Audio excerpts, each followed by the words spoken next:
thought it might go 5-4, has struck down both a private university, Harvard, and a public, North Carolina, to say no. The quote from Roberts in here that is particularly meaningful, and I have the whole 41 pages. I've read about 30 of it as we're speaking.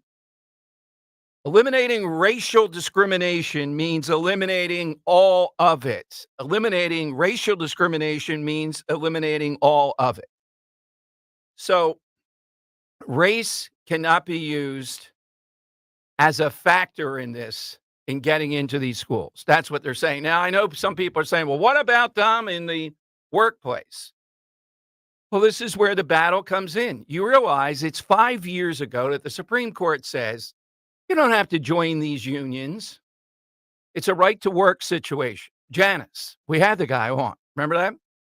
They're still fighting that now, even though the Supreme Court has ruled on it. And the left is going wild today. Dan, any guess to whom the left is blaming the most? What group of people? Please tell me. White women. Oh, come on. Yep. Saying that white women benefit the most by this, and white women are the ones that voted for people like Trump and put these yo-yos on the Supreme Court all over Twitter. White women. I don't know about The View. They probably will too. They're blaming white women on this. Now, this is particularly meaningful for me over the course of time. Well, let me, before I get to the personal part, let me take the broader picture. We're going to have on Kenny Hsu. You may have heard him, big-time lawyer, Asian-American guy. I went back in my notes. I think I've interviewed him 22 times, both on my show and national shows over the course of the years. I think the Supreme Court dealt this death blow to this because of the fact that it's constitutionally showing no, Robert says, no end line in sight. Where's the end line to this? To create equal opportunity. But also because of how scandalous it was, how un-American it was as far as what they were doing to Asian students, particularly Harvard. Let me bring the Bidens and Kennedys into this. These are white men in white powerful families who are willing to throw under the bus other people who might share that characteristic because they're going to take care of their own. Even a nitwit crack addict, they're going to take care of them and they're going to have them in high positions. Look at some of the Kennedys. Look at the knockoff Kennedys. My God. You think they could get into anywhere on their own? They should be bartending. And even that would be a stretch. Teddy Kennedy's one of them. So the idea that they would suffer by this, that's not the case. The so-called elites that have money and power, whites, they take care of their kids, and then they gain the added factor politically of attacking other white Americans and telling them they have to make up for the sins of their past.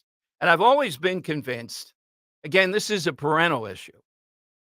What kind of parent you may want to sacrifice yourself. You may think you have to make up for the sins of the past somehow or another.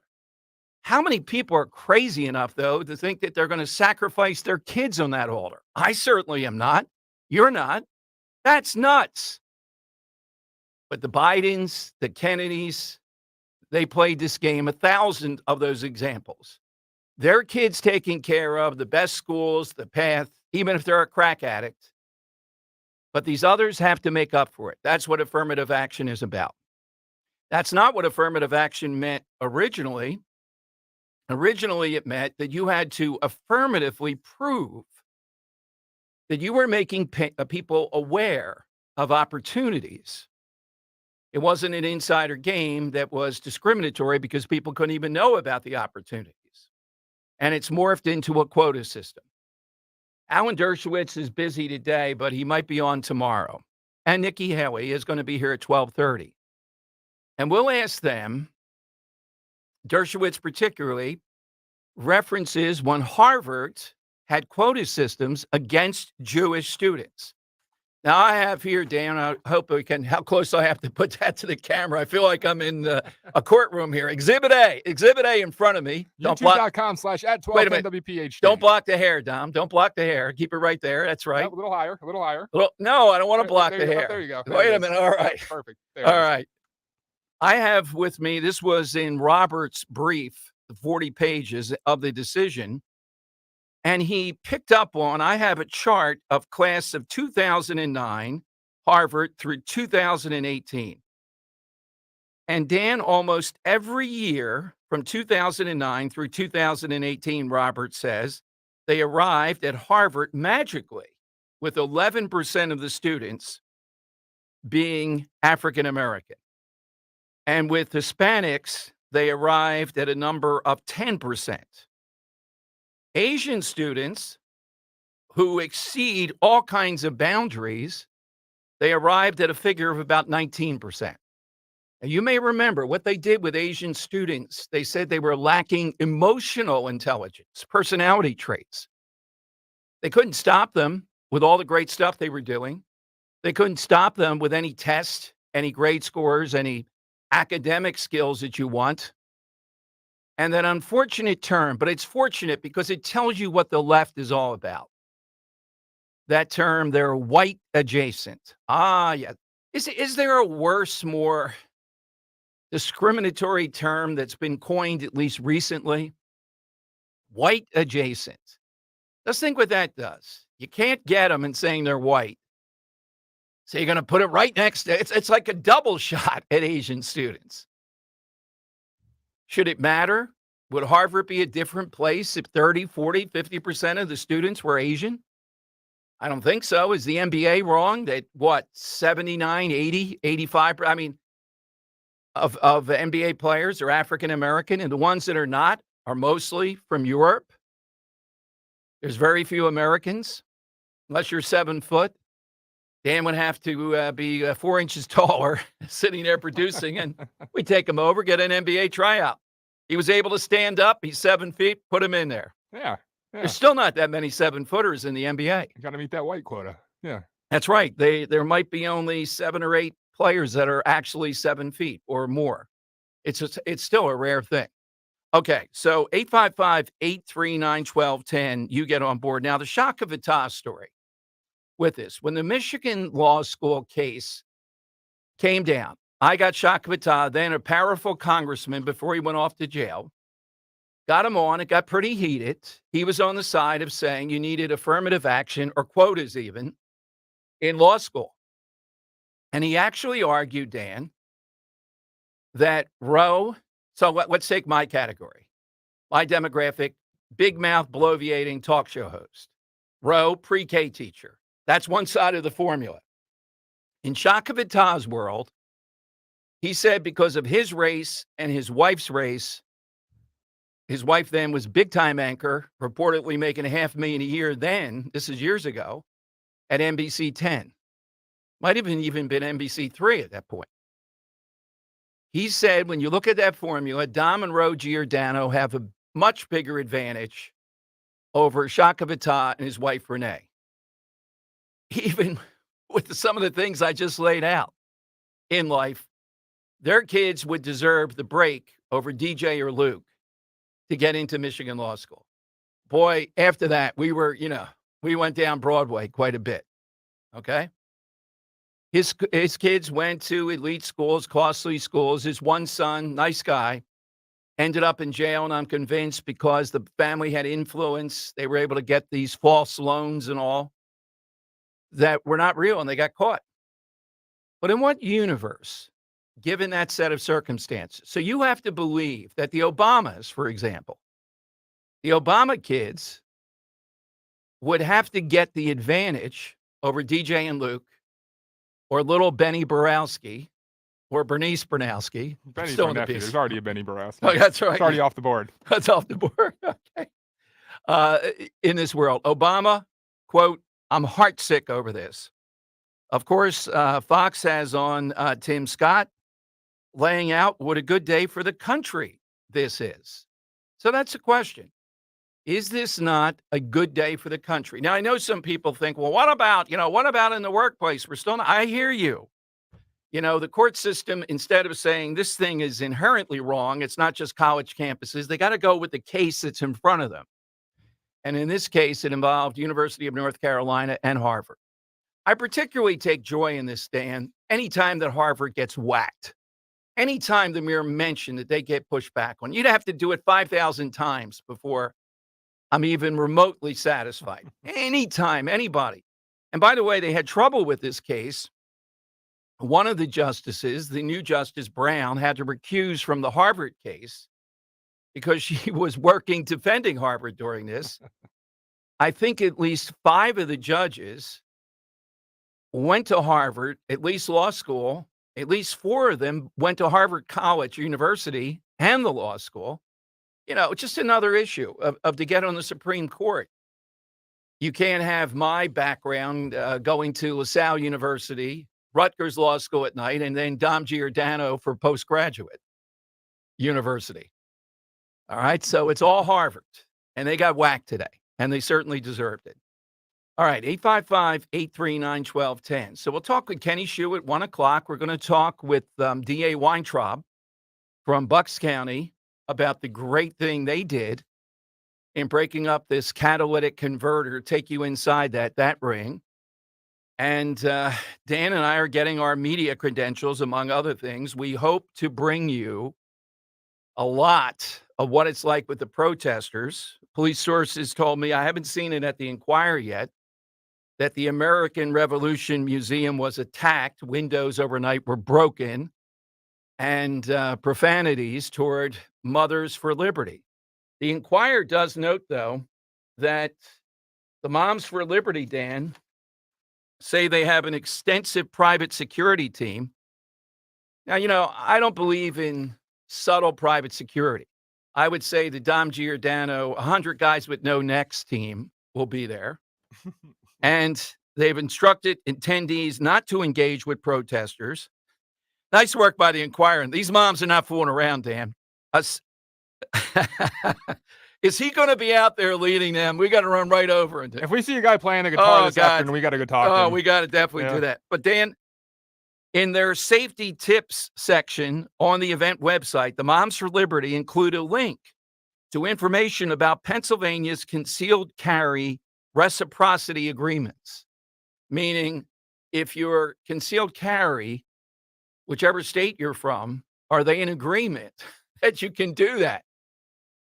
And do we hear anybody, Dan? You know how Larry Krasner, right before elections, will say, we're going to make sure there's no violence. You're not going to prevent any person from voting. Is Larry Krasner telling people they better simmer down here? I don't hear it. Is Jim Kenney telling them, join me over at Wegmans for some wine? Nope, nothing. And is Danielle Outlaw, is she A, polishing her nails, or B, telling people there's going to be no nonsense here over at 3rd and Chestnut? I think it's A. I think it's A. All right, so we will be fully credentialed members of the media. Man, how standards have gone down here. Covering this, and I know that Dan's charged up. He wants to go inside the building and give you a on YouTube, Dan, or is it on Facebook or wherever this be? Yeah, I was thinking. So after the show, in lieu of Krasnerland today, we do a short little thing from outside the Revolution Center there. Oh man, what can go wrong? Yeah, give listeners a look as to what it's like out there right now. That's going to be right before their dinner, right? I mean, a couple hours before the dinner. Yes. Yeah. I think, but I think the protesters are already massing. They may be in both spots, the Marriott, and also, I think it's more they will be over at the Revolution Museum. Yeah. Yeah. And then tomorrow, so then after that, we're going to go get our credentials. And then tomorrow, probably around 10:15 or so, I'd like to go live again on YouTube and take listeners inside and see what the convention floor looks like, how it's set up for Moms for Liberty. Now, the connection to Krasnerland today will be, this is Krasnerland, where these lunatic left organizations are allowed to run wild. Can you imagine? The Inquirer hasn't even covered it yet, Dan. If this were some right-wing group, Proud Boys or whatever, breaking windows, putting up profanities toward a particular group, we'd have every in the world talking hate crimes. I'm not going to stoop to their level and say hate crimes, but that's what they are. 855-839-1210. All right, let me give you the side question. Boy, big news yesterday. Madonna hospitalized, intensive care, not knowing some mysterious illness. So the side question today, at the end of your call, at the end of your call, give us somebody that is a one name, either a nickname, we know who you're talking about, or you say that name and we know who it is. I would hope in Philadelphia, if you say Dom, there's not too many of them, Dan, but I'm not sure because I still get Dan. Now, question, we're asking Don. for one word answers, right? But can Yes. we use the? Sure. Okay. Yeah, of course. All right. So I'm going to take The Rock off the board. Okay, that's a good one. Yeah. I'm going to take one off the board, not because I think anybody would be top of mind, but I think to illustrate, there's a lot of them. You know, the Elvis and, that. But if you say Serena, if this were 20 years That's a ago, great you'd be like, answer. yeah. You Yeah. might go, what? What? But you say Serena now, there's only one Serena I'd be thinking. There's not another that's on a one-name basis. That's a great answer. Yeah, thank you I think very much. Venus works too, right? Yeah, I Yeah. think it does. But Serena's more prominent since no male can beat her. And she says herself she lost to the 203rd ranked male. I'm going to take one more off the board, okay? Yes. How about Kanye? Yeah, unusual name, and there's only one. Yes. All right, 855-839-1210. By the way, Biden has called India's prime minister, the prime minister of China today. He's off to a flying start. Can this guy get to the finish line and actually even run? My God. AT&T, Verizon Wireless, you just push pound 1210. It's a big day here on Talk Radio 1210.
Well, she needs no introduction. I'm not even going to say her name. Cher. You can pronounce it however you wish. You're not even gonna try it? Cher. Ah, sure, sure. 855-839-1210. That's the side question today. Nickname or real name? You can put the in if you have to. Somebody known by one name in honor of the Madonna situation. One other thing on the Supreme Court, you're going to hear a lot in the news coverage. NPR's headline, in fact, they're asking the bogus question about the Supreme Court ruling. Well, what about precedent? How about precedent? Isn't precedent to be followed here? How are these judges? Well, read the opinion, and then I'll tell you why they've come to this conclusion. All right. So 855-839-1210. Uh, Coming up on it. Well, let me play this because I think it's of a piece here of what the Supreme Court is doing today that hopefully will be helpful in rolling some of this back. This is cut 14, Dan. It is the Tulane University Dean, Thomas Leveist. And whenever anyone says this at the beginning of their statement, I'm not saying that Social Security is inherently racist. They are saying now Social Security is racist. Listen to this guy who heads up a law school. Why on this day, Social Security is racist.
You are saying it's racist. You're saying it's systemic racism.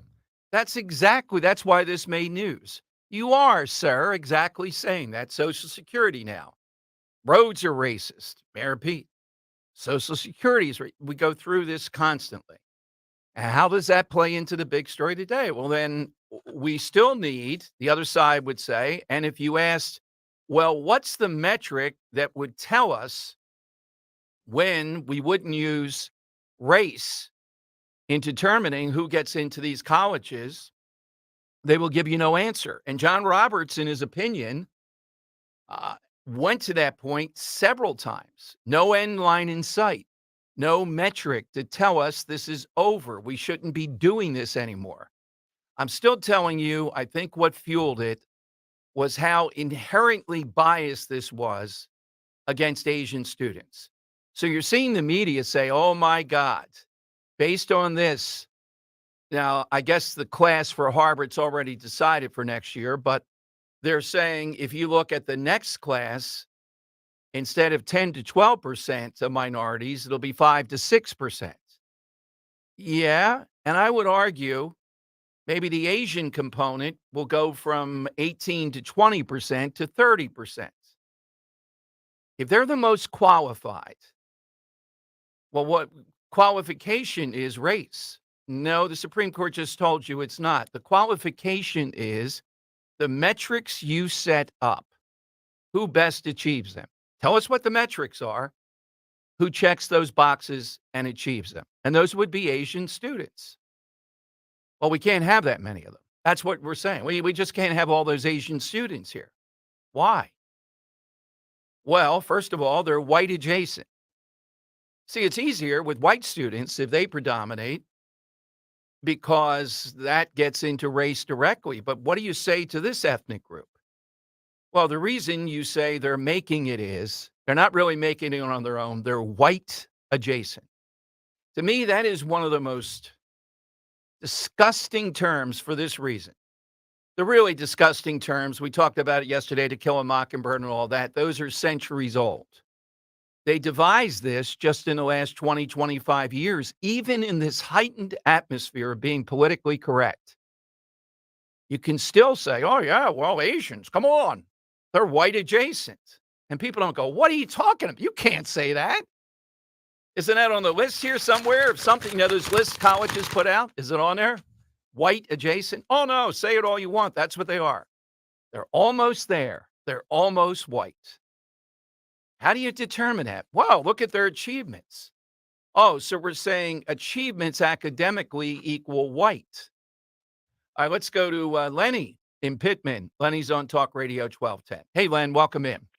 Dom and Dan, how are you? Happy Good. 4th of July to you. Thank you. Same to you, Len. It just dawned on me when you were, before I came on, I just wanted to say this racism stuff. I just saw recently, I'm sure everybody did, about that McDonald's in California, and all them youngsters came in and jumped over the counter, stole the register.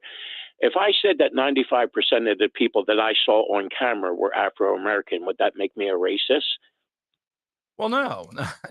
Well, there you go. Yeah. But okay, just two quick questions. What is a dog-faced pony soldier? I hear Joe use that a lot. And is Bidenomics? Do you send your son over to a foreign country and you shake him down and you get $5 million? Is that Bidenomics? Nicely played by you. Thank you, Lenny. Well, that dog face, the lion dog face pony soldier is from a film.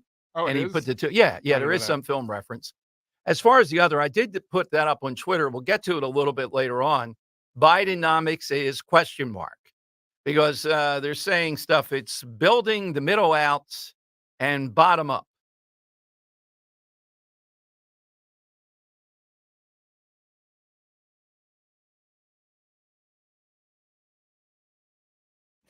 We think he's talking about 95. I don't know. I think he was talking about 95 yesterday.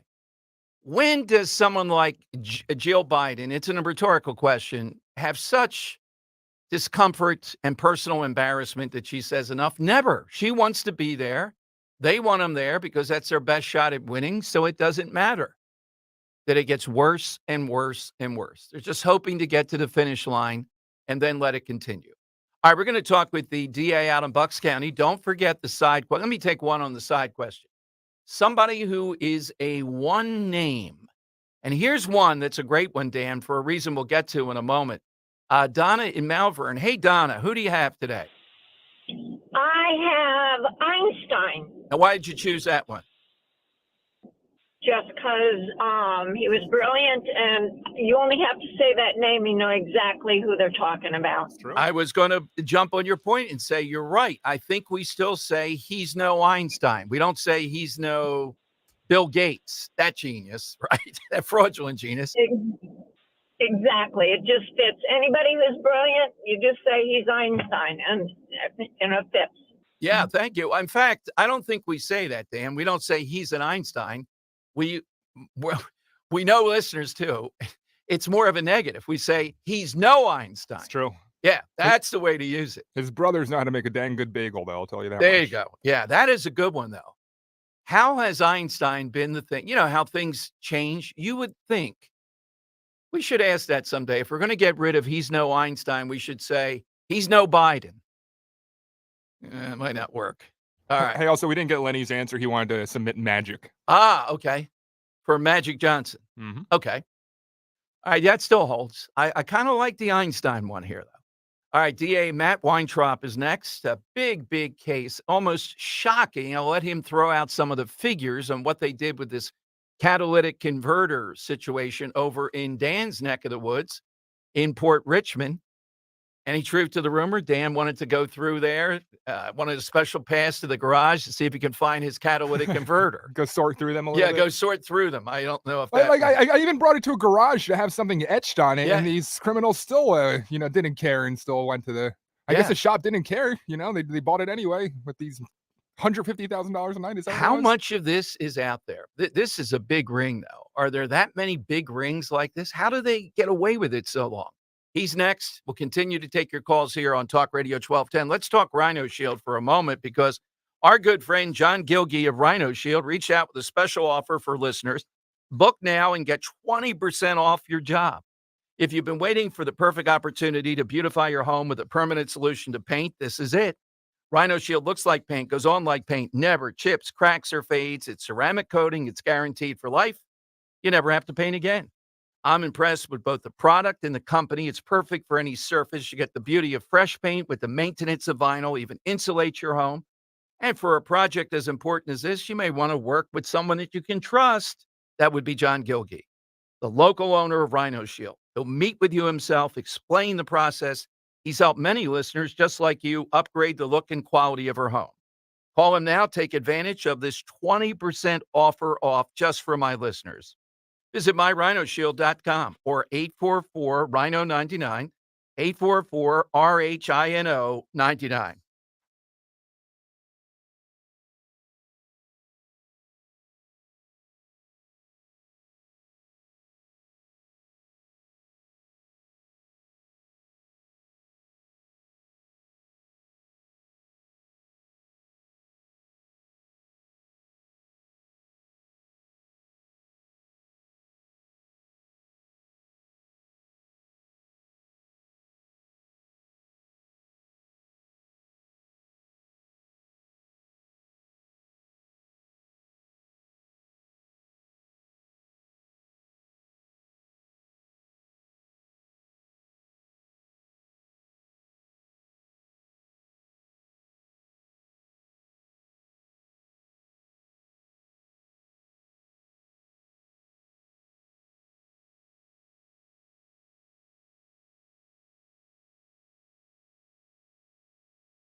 Big issues, big guests, the Dom Giordano Show. Always a pleasure to bring on the Bucks County DA, Matt Weintraub, particularly when he is in the center of numbers that are enormous here of this catalytic converter theft and sell-off ring, and just the connection of the suburbs coming into the city.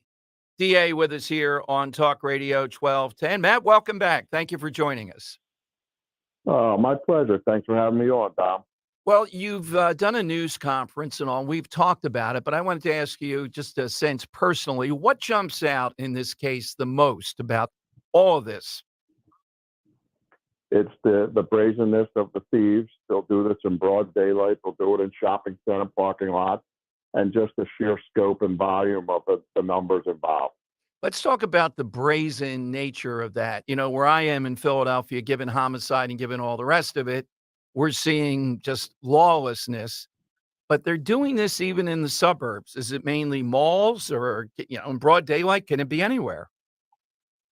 It really, obviously, you fish where the fish are, Dom, and criminals know that too. Catalytic converters are a literal and figurative hot commodity, depending if they come off a car that's just been driven. But yeah, they go to parking lots, they go to malls, shopping centers, and they even look for certain types of cars. A Prius Actually, the catalytic converter in a Prius is worth about $1,000 on the black market. Wow. And this is due to the precious metals. I saw you in the interview talk about even an ounce of them, how much you get for them. Yeah, so I did a little further research. I'm learning on the job here on this as well, Dom, and it's mere grams, like 3 grams of some of these precious metals are what's contained in the catalytic converters.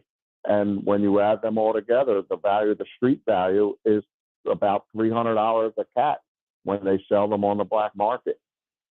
Wow. And you mentioned the brazenness. I saw in one news report, they said these guys allegedly were in Port Richmond willing to spend 10 grand a night for the thieves to go and get them. And they wouldn't be spending it if they weren't making that and more on the resale. We tend to think that we're insulated from this type of crime in Bucks County and the suburbs, but what happens sadly is the criminal trail flows from Philadelphia and back to Philadelphia.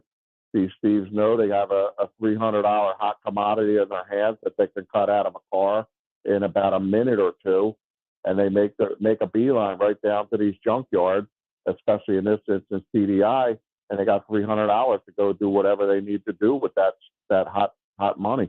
Why were you the lead on this? Was it a particular drive of yours? What is it that made the Bucks County DA the lead on this?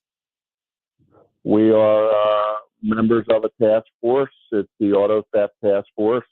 So there were plenty of other agencies that collaborated, but somebody had to take the lead, Dom. And I know just like this is gaining such a huge reaction, I found it particularly offensive that people that I knew, my neighbors, friends, were all having their catalytic converters stolen right from out from under their cars, no matter where they parked them, if they weren't in a garage. So I said, yeah, let's make this a hallmark of one of our premier investigations. It took a ton of manpower, incredible collaboration from local, county, state, even federal government agencies.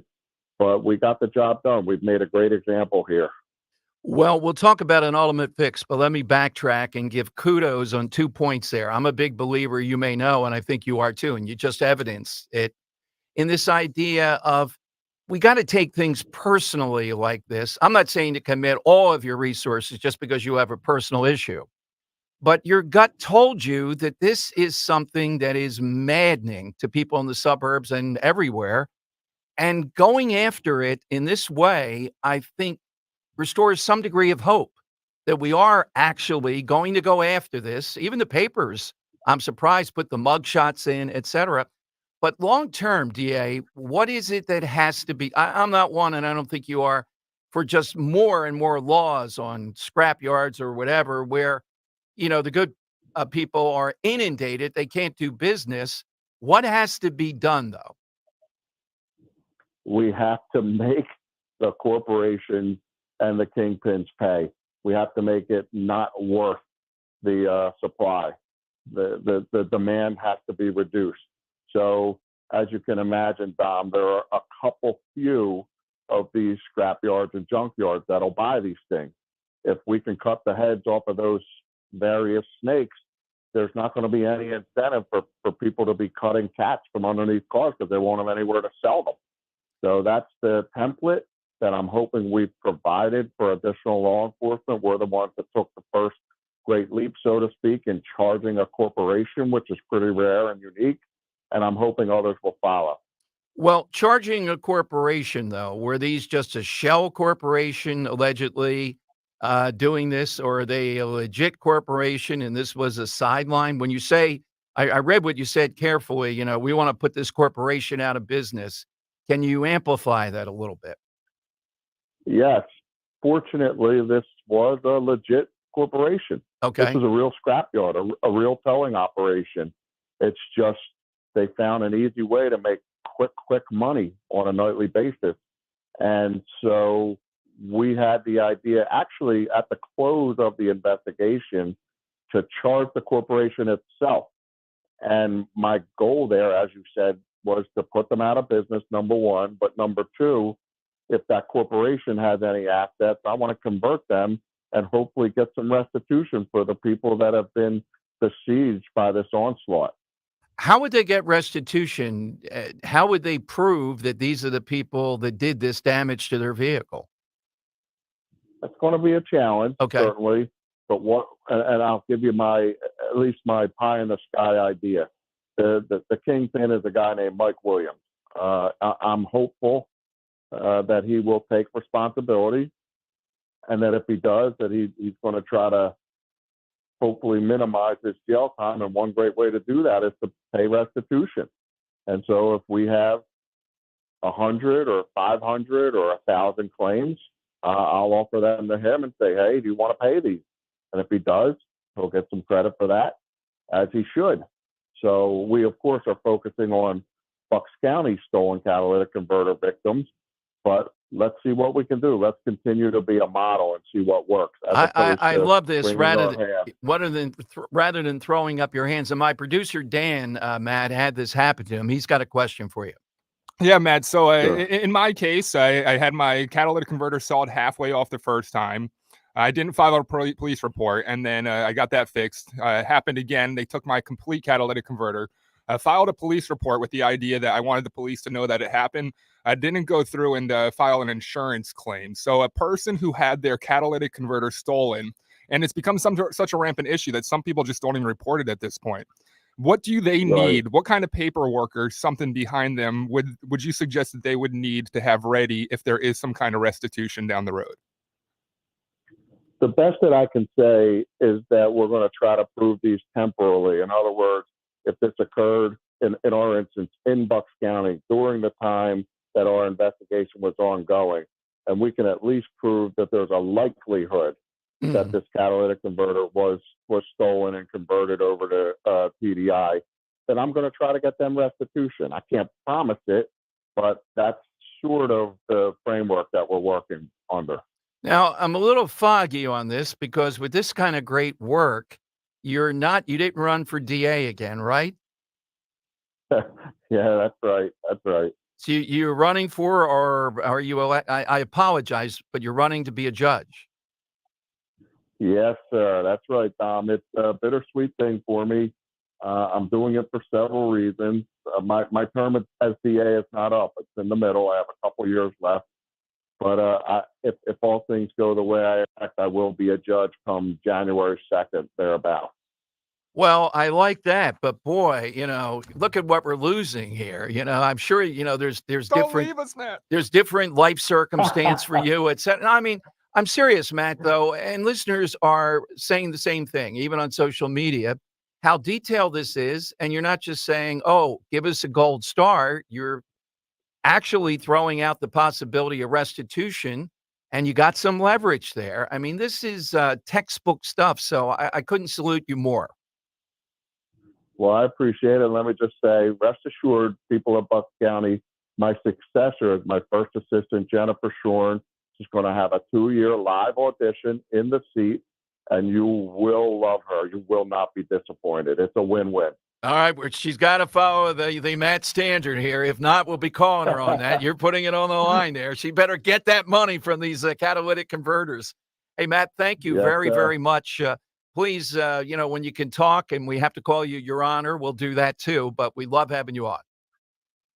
My pleasure, Tom. Thanks. Take care, guys. All right, thanks, DA Matt Weintraub. Dan, need I point out the obvious? Here's a guy going after. What are they doing over in their ivory tower at the Inquirer? Are they aware of this, what you and I just discussed, and with listeners? Are they saying, oh, where's Larry Krasner? By the way, the American Revolution Museum, my cop sources say it was under attack, right? Was under attack last night with windows broken, profanities, hate crimes. Where's Larry Krasner? Where's Jim Kenney? Where's the Philadelphia Inquirer? Where's Daniel Outlaw? Where's who else? Every left-wing nut that runs this dystopian city that sucks. Remember, that's our new branding statement. And why, Krasner should be doing everything in his effort now if he's not already on the team with, to team up and try to get restitution for citizens, because I think Matt's doing the right thing here. He said, you know what, Bucks County people essentially come first. I'm not going to, Right. reading between the lines, I'm not going to do the work for Larry Krasner, and I'm going to prioritize my citizens, and I appreciate that. As a Philadelphia resident, I appreciate that he's prioritizing his citizens. I wish we had a DA that would do the same here. All right. What is he going to say? The master, Mr. Sleep Apnea, Joe Biden, Dan, and we'll take some of this sound, is going to speak on the SCOTUS ruling today. Oh, joy. Oh, boy. He's got a son that shouldn't be able to walk across the street without issues. And yet that son is the face of privilege, affirmative action, if you will, for entitled elitists. What's he going to say about the SCOTUS? Can you imagine John Roberts? Can you imagine him, Sammy Alito, the really smart guy, sitting around their feet up over there, and they're going to see Biden now break down their decision. Oh, my God. Whew. Can you imagine if the papers fall on the floor and he's got to just tell us about this? All right, we'll give you a little bit of that. Joe Biden next here on Talk Radio 1210. Let's talk Captain Chucky's, though. You know, it's always great time to get to Captain Chucky's, especially now. 2 delicious new ravioli varieties to select from. Captain Chucky's and the Vera Pasta Company. Order now for the holiday weekend coming up. Pick up the new banging crab and the lobster ravioli. And Chucky's new blush sauce. What can't these guys? It's great sauce. Great food. Holidays coming up. Several choices of breaded, non-breaded crab cakes, a crab cake for everybody, dessert, soup, sides, salads, appetizers. My personal favorite, the Dom roll, the Gulf shrimp, huge hit. Order a shrimp tray, crab cakes. Ask about the banging crab and lobster ravioli. Make this a July 4th to remember. Visit the independent owners of the satellite stores, 18, soon to be 20 locations. Say hello to Wayne and Elaine Jones, Chester Springs, Frank Chirillo, Bluebell, John and Cindy Clark in Huntington Valley and Ocean City. See Chris and Donna Ryan and Sea Isle, the McCann family. In Avalon, the Vasilati family. Shore locations open daily. Congratulations to Sam Cancelleri and Irish Mike McGarry as they prepare to open their new Chucky's store in Medford. Coming soon to Northeast Philadelphia, Home Circle. Congrats to the Graziani family. Remember, welovecrabcakes.com. If you're headed to the shore, check out Captain Chucky's at theshore.com. That's CAPTN, Chucky's at theshore.com.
All right, I'm so excited. The brilliance of Joe Biden. Let's go to the president here on the Dom Show, one second breaking here, Dom, one down sec. the Supreme Court affirmative action ruling. I need 1 second, Dom. Give me 1 second Okay, here. all right. Sorry. Let me Yeah, just, he's coughing, clearing his throat. I'll give a little commentary here.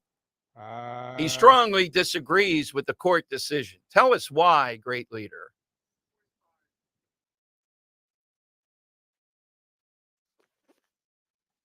Precedent.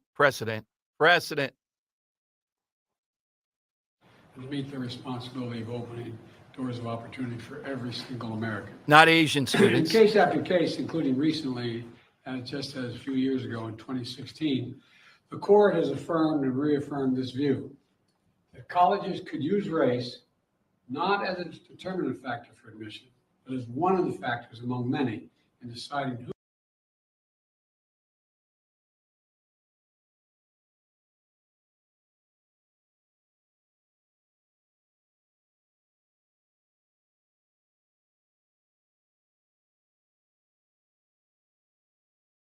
decades of precedent and momentous Precedent. progress, end of quote. I agree with that statement from the dissent.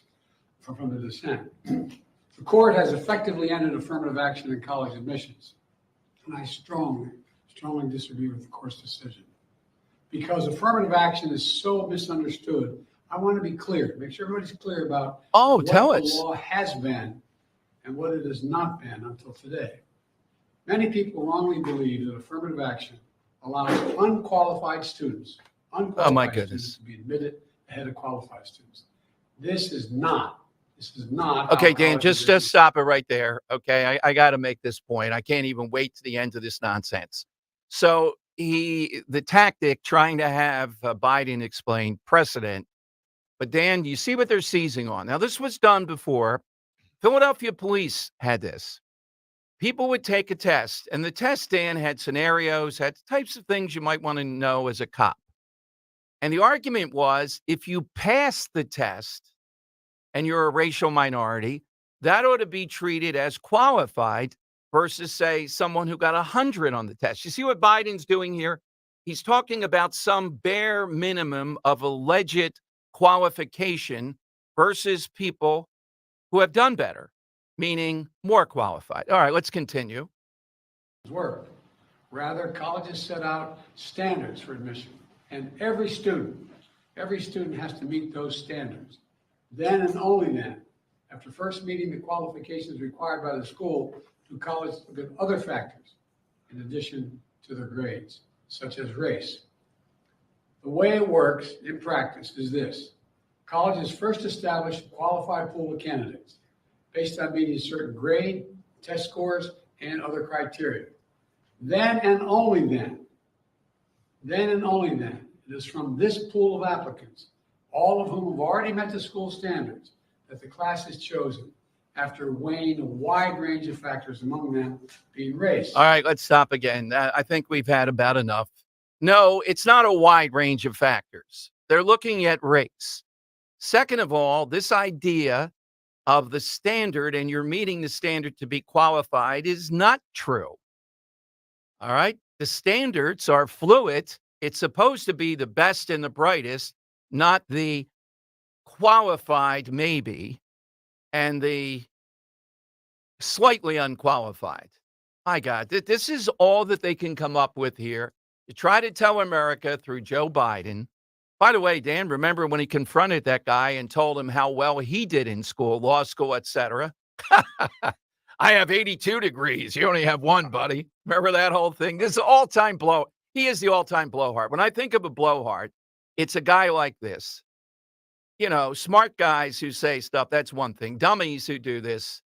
My God, how did this guy ever get into law school? It's remarkable. So Kenny Shu's with us. He's the guy you've heard over the years. Asian American groups are a driving force in this. And I think they're the force that pushed this over the finish line.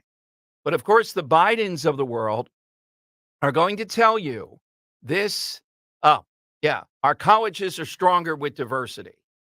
What in the world does that mean? Why is that the qualifier here? John Roberts, Dan, throughout this decision says, where's the evidence that diversity plays any role in anything that you're talking? You just like saying it to get race into this.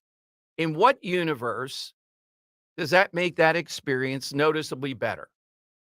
That's what he's talking. And John Roberts wrote this, not one of the MAGA. He's certainly not a MAGA guy that Trump put on there.